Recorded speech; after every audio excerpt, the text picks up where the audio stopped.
Welcome back everyone. তো আজকে আমি এই ভিডিওটা পোস্ট করছি অনেক দিন আগে রেকর্ড করা।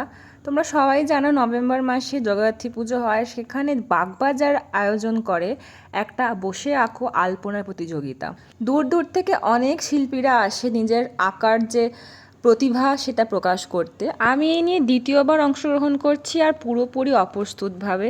আমি ভেবেছিলাম স্লট ফুল হয়ে গেছে, কিন্তু ওখানে গিয়ে জানতে পারলাম না, স্লট আছে, অনেকে আসেনি। তাই কুপন নিয়ে বসে গেলাম। তো মাথার মধ্যে যা একটা এসছিল ভাবনা যে এরকম একটা আঁকা আমি এঁকেছিলাম বা দেখেছিলাম কোথাও, সেটাই এঁকে দিয়েছি কোনো রকম। আর আমার 1 ঘন্টার মধ্যে আঁকা হয়ে গেছিলো। বাকি সবাই আঁকছিল, তখন আমি একটু সেলফি নিয়ে নিলাম। এই যে সবাই কত সুন্দর এঁকেছে। এর মাঝখানেই ড্রোন আকাশে উড়ছিল, আর অজস্র ক্যামেরাম্যান সবাই ফটো তুলছিল। সবাইকে এই স্মারকটা দেওয়া হয় যারা যারা অংশগ্রহণ করে। তো আমার আঁকা কমপ্লিট হয়ে যাওয়ার পর আমি একটা ফটো তুলে নিয়েছিলাম দূর থেকে। জানি খুব বেশি ভালো হয়নি, আগের বারের আঁকাটা আরও ভালো হয়েছিল। তো এই হচ্ছে কমপ্লিট ফটো। তো নেক্সট বার আবার যাব, খুব মজা হয় এখানে। আর জগদ্ধাত্রী পুজো আমাদের কাছে একটা ইমোশন। তো hope you guys like it. Do like, share and subscribe to my channel. Bye by.